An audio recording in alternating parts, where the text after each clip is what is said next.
ফাইদা কুদিয়াতিস সালাত ফান্তাশিরু ফিল আরজ ওয়াবতাগু মিন ফাজলিল্লাহ।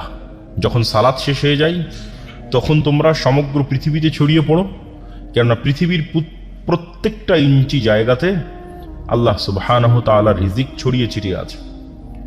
আল্লাহ সুবহানাহু তাআলার ছড়িয়ে ছিটিয়ে থাকা সেই রিজিক অনুসন্ধান করার জন্য তোমরা চেষ্টা করো। আর এক আয়াতে আল্লাহ সুবহানাহু ওয়া তাআলা বলেন, হুয়াল্লাযী জাআলা লাকুমুল আরদা যালুলান ফামশু ফি মানাকিবিহা ওয়া কুলু মির রিজকিহি। দুনিয়ার মানুষ, এই জমিনে আল্লাহ রিজিকের সকল সিস্টেম দিয়ে রেখেছে।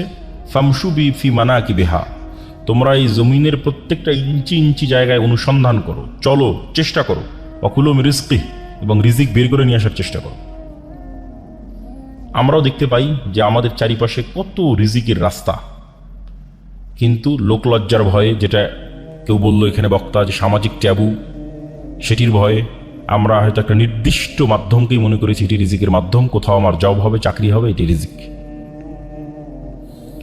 তো আসলে রিজিকের মাধ্যম লিমিটেড নয়, মানুষ চেষ্টা করলে অবশ্যই রিজিক পাবে, এবং চেষ্টা করবে কোন নিয়াতে সেটিও আমরা তুলে ধরলাম আপনাদের সামনে, যে চেষ্টা করবে এই নিয়াতে যে পৃথিবীতে যত রিজিকের ব্যবস্থাপনা আছে এগুলো সব কার দয়া, কার রহমত?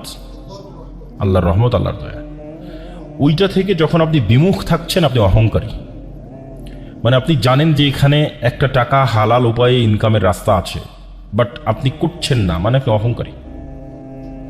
আপনি আল্লাহর দয়াকে অবমূল্যায়ন করছেন, আল্লাহর রহমতকে অবমূল্যায়ন করছেন। এবং এটি নবীদের চিন্তা চেতনা ছিল।